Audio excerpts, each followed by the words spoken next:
Hello and welcome to the Ilene Silverman Show. I'm your host Ilene, and on this week's program, our guests discuss Meridian Behavioral Health Care, our community's safety net provider for mental health, substance abuse, and other support services, and how Meridian has successfully changed to address the pandemic. Stay with us. We'll be right back.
Welcome back. Thanks for joining us for our program. I'm very pleased to introduce my guest, Don Savoy, President and Chief Executive Officer, Meridian Behavioral Health Care. And Don, it is a pleasure to have you here. I think back to several months ago when I met you at the Inspire Gala to honor outgoing President Maggie Labarda. And we spoke then and said, we'll look forward to an Ilene Silverman show together as you take the helm. And we didn't know it would be during a pandemic and we'd be in masks, but thank you. Well, Ilene, thanks for having me, and thanks for bringing awareness to mental health, those suffering from mental health and substance use disorder. It is something our community has always been focused on through Meridian, but now more than ever, there's a great deal to consider. And just backtrack and give us a little bit of knowledge about Meridian Behavioral Health Care. So Ilene, Meridian is a community behavioral health center, and we are very comprehensive. We provide services from inpatient acute care all the way down through outpatient, school-based services, specialty programs for forensic, and also prevention and outreach. We cover all of North Central Florida, 7,500 square miles, and 12 counties. So Large area. We're very comprehensive, yes. Yes.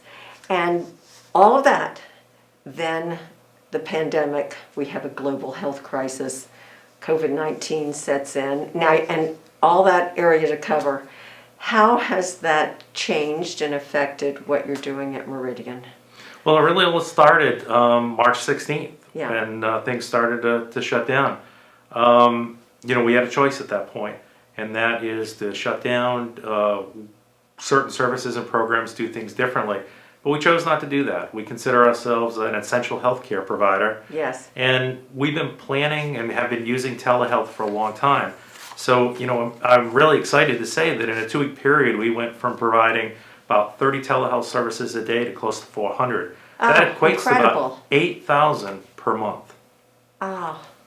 What a difference. One, that shows how many people were in need, or still in need, and how you adapted to be able to assist them so quickly. I'm impressed. Yeah, we were able to pivot and provide care in homes via telehealth.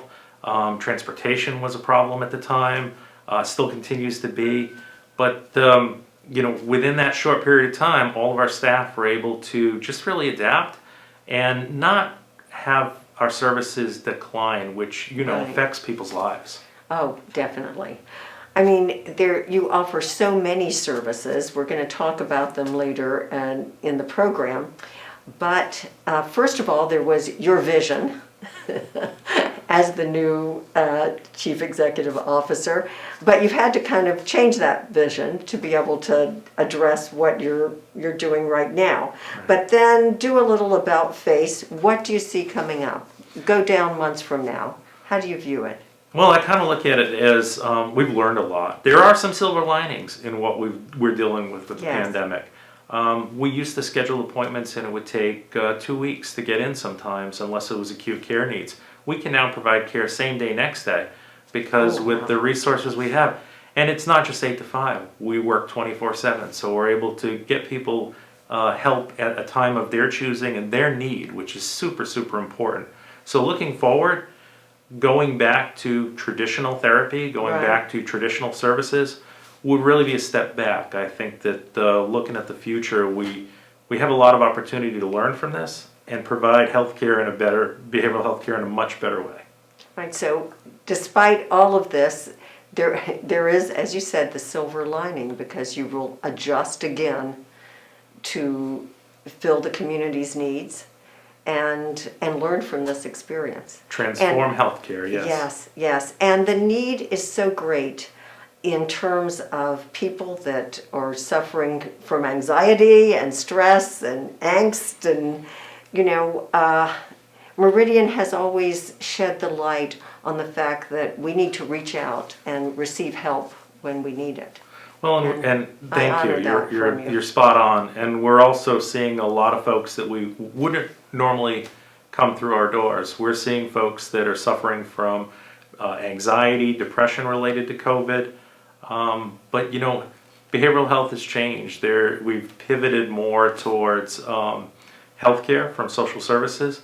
So there's a lot more awareness and I think a lot less stigma, and we need to stay on that path. Yes, well said. Thank you, Don, and everyone at Meridian for all that you're doing for our community, and I appreciate you. Stay with us. We'll be right back.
We're talking about Meridian Behavioral Health Care, and I'm pleased to introduce Alan Paulin, Senior Vice President, Clinical and Community Services.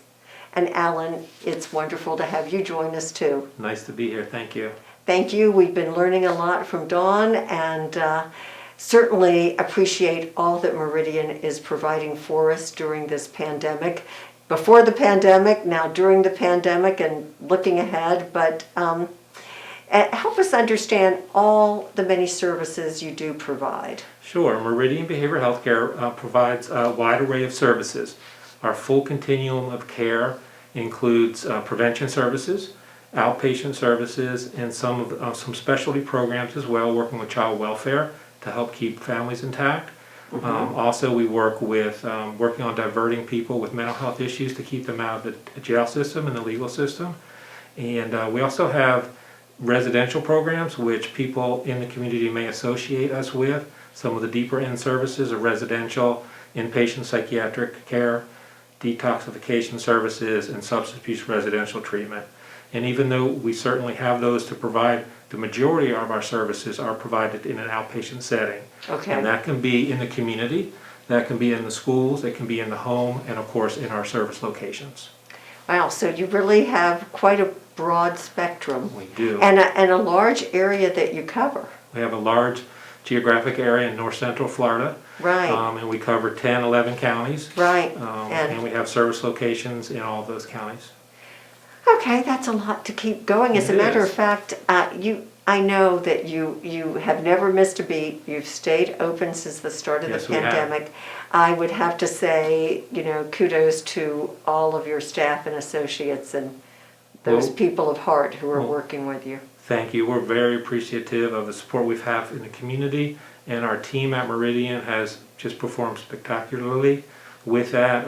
They've never missed a beat, so really the thanks goes to our team because they really stepped up. They saw the need, they saw what everyone was going through, and we were able to keep our doors open and keep services going for the community. Excellent. And okay, so help us understand a little bit more and how we as the community can be more knowledgeable Yeah. in seeking the help that we or loved ones may Sure. need. Well, I think the first thing that it's good for the community to understand is that it's not always easy for someone to realize that they need to take that step to Right. come to Meridian. There's a lot of stigma around mental health. Certainly, it's getting better on destigmatizing the population of folks because really could be any one of us. It could be me, could be you, Right. it could be anybody in the And it community, could be a family us member. at different times in our lives, Different something times that, of our lives that triggers it. Yes, going through adjustment periods. So really knowing that we're always there, we have the phone call there, just one phone call away, and we can get you in same or next day. And Right. we come in, you meet with a counselor, they'll do kind of a screening, and we'll let you know what our thoughts are and what might be the best care for you at that time. All right, so it's easy to begin. It's easy And- to and begin it's- once you can and- get past that step. Right, once you get past that step. And as others have said, if you had a broken arm or a heart problem, you'd be seeking a doctor. Correct. But somehow when it's the neck and above, people have a harder time thinking of it in that way, that they need care. Correct. They think they can just get over it or Yes. And a lot of times when tough people it through. when people are going through an adjustment process, maybe they've experienced some loss in the family, Right. maybe they're having troubles at home, there might be domestic violence in the home, or even just going through a breakup with a boyfriend or girlfriend or partner. It can be very impacting. And knowing what you can do yourself, there's a Right. lot of self-help and support strategies that are accessible, especially with a reliable source when you Google those. Looking towards some of the skills that you've used in the past to get through difficult times. Those are often the first steps that one would want to look towards. But if things go on for a couple weeks, the feelings or your behaviors, your positive thoughts, positive behaviors have been spiraling down, and the unwanted thoughts are persistent, that Right. would be an indicator that it would be a good time to make a call, to reach out to Meridian, or even someone like Alachua County Crisis Center. Right. NAMI, National Alliance for the Mentally Ill.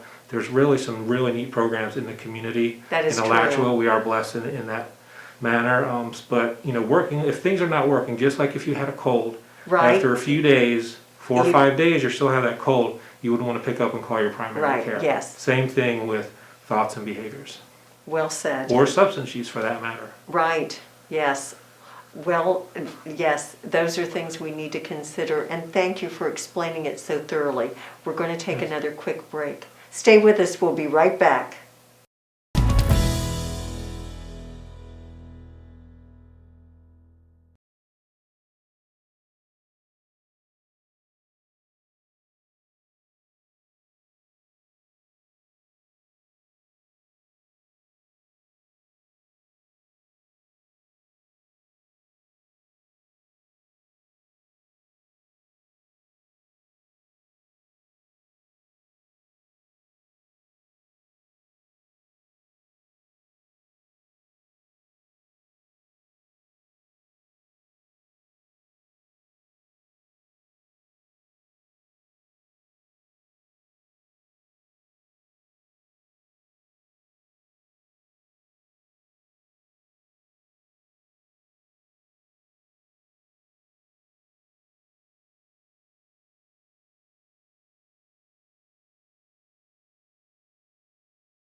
We're talking about Meridian Behavioral Health Care.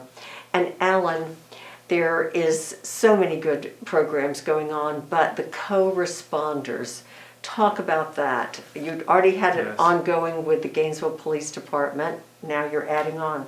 Yes, talk about community policing at its finest. Gainesville Police Department, about 2 years ago, we started the co-responder program with them. They have an officer who is specially trained in crisis intervention techniques and has that certification, and we have a master's level clinician that rides along with them on their daily beat, so to speak. So when calls come in through the 911 and it looks like mental health or mental health and substance abuse is involved, Right. they will be the ones that would respond to the scene. And Excellent. once the scene that they know is safe, then the mental health clinician can go in, ask what happened, what have they been going through, what are they experiencing, and often that diverts them from either an arrest or going to get a Baker Act, which is an Right. involuntary psychiatric hospitalization. And we can link them to resources, set them up with an appointment for follow-up, and then do follow-up checks with them.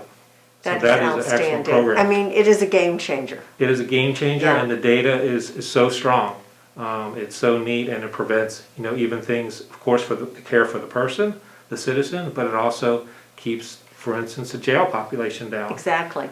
And now so a this lot will of be benefits. starting with the Alachua County Sheriff's And Office. this is just Yeah. as over about the last 3 months, Alachua County Sheriff Office also has a co-responder now with the Meridian Ride Along. Right. And we're hoping to expand those services due to the success of those programs. Oh, well, yes, definitely answering an incredible need. Yes. Thank you.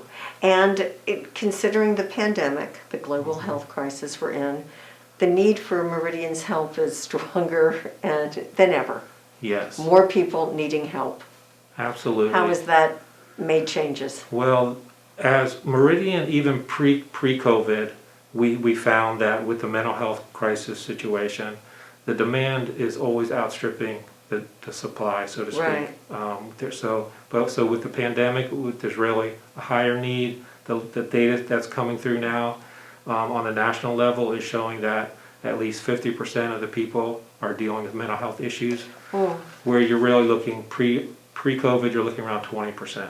oh my So gosh, that's a given your huge... family dynamics, the ability to cope with stress, what stress tolerance you do have, it is really increasing. For instance, our mobile response team, which can respond to a call anywhere in our service area, though it is handled by Alachua County Crisis Center here, the calls Right. have gone up 40% since COVID. Wow. And that's for the crisis. So that's why we really encourage our prevention, reaching out, helping friends, taking that first step before it becomes a crisis. Yes, so that, yes, prevention is certainly key. what needs Yeah. to be something our community is more aware of. And you have said the rise in suicide, particularly in young Yes. people. Suicide was This- already on the rise Right. in the and now- population, and even with Alachua County, the age group 15 to 23 is the second leading cause of death in that age group. So if you think of Alachua County and the college population, there's a lot of people at risk out there.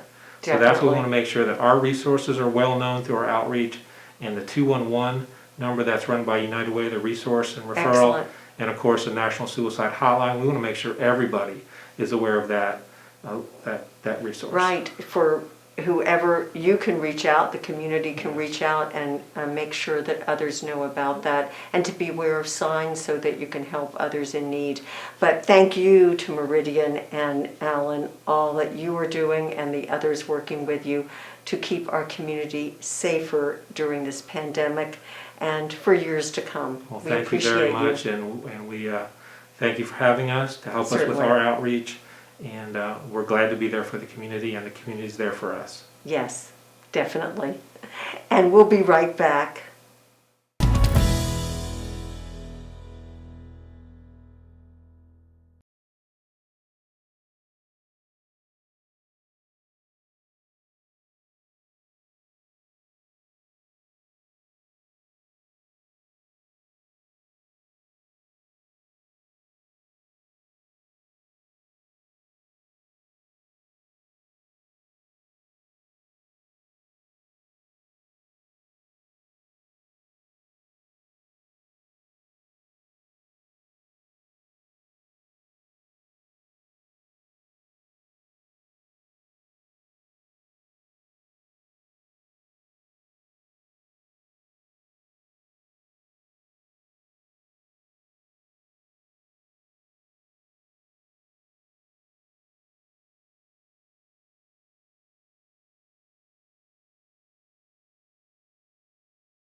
We're back talking about Meridian Behavioral Health Care. I'm pleased to introduce Joy Riddle, Senior Vice President, Chief Development Officer. And Joy, I'm glad you've joined us. We have been learning so much about Meridian from Dawn and from Alan, and the increasing importance of telemedicine. You're just making such a difference, truly. Oh, well, thank you, Ilene, and thank you for having us. My And pleasure. Yes. Telemedicine actually is becoming more and more used because of the pandemic and the isolation.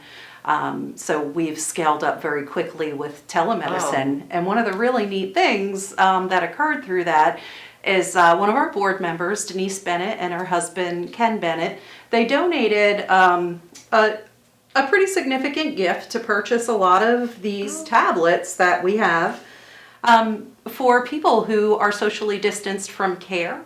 They can't access care, they don't have the proper device or the proper data to be able to do telemedicine, a telehealth chat.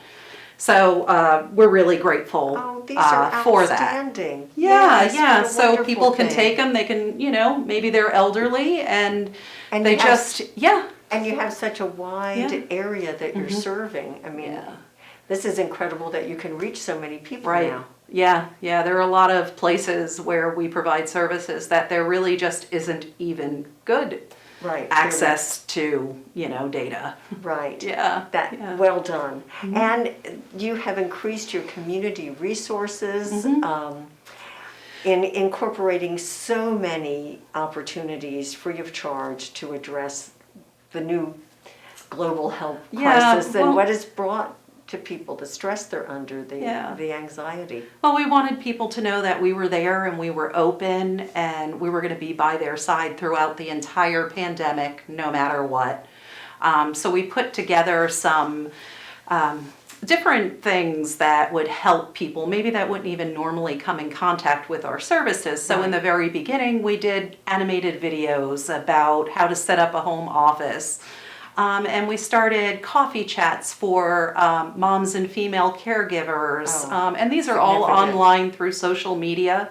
Yes. We have webinars about supporting children during a global pandemic, because kids react to stress and anxiety and the unknown differently than we do. So we wanted to make sure people, parents were prepared, or guardians, to identify those. And address those needs. And we have also a series on social media called Laura and Mallory Chats, and they just talk about really current topics and what's going on.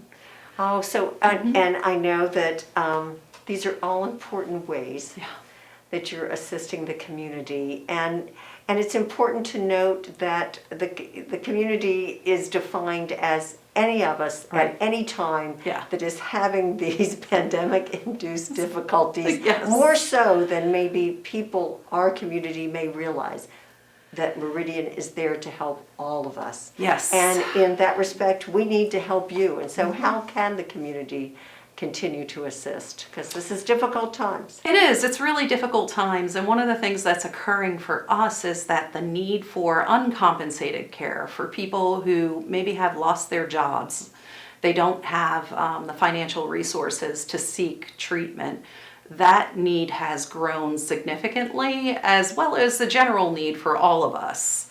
Just because of dealing with that stress, that anxiety, the unknown, right? So as that need for uncompensated care is going up, revenue isn't necessarily, and we could really use the community's support in helping to meet that need and continue to provide all the services that we do provide. That you do. Yes, and we're almost out of time, but quickly, I just had seen how you have the mental first aid courses free of charge. Yeah, mental health first aid. We are running a series of them, and those will be virtual. We're really excited about that. We just started doing them virtually, but we're running a series of those free to the community so that people can be prepared to identify mental illnesses and substance use disorders, those crises when they occur with our loved ones or our coworkers, right, our and know employees. how to properly respond. How to respond to it and what to do. would give you a sense of comfort. You Yes. I see you receive a certification. Yes, even you though it's do. virtual. So you have transformed your care in this pandemic to reach out to everyone, but without these fundraisers, as you said, like so many others in this community, you expressed it well. We need to step up to the plate and make sure that we keep Meridian going, and because you're making sure that we have a healthier community. And I appreciate all that you and Dawn and Alan are doing, and truly, as we go through this pandemic, nobody knows how far down the line, but we can feel comfortable. Meridian is here for us. Yes, Meridian is here for you. Thank you, Joy. Thank you. I appreciate it. Yes. And I'm so glad that you tuned in. I hope you will join us next week and that you continue to stay safe.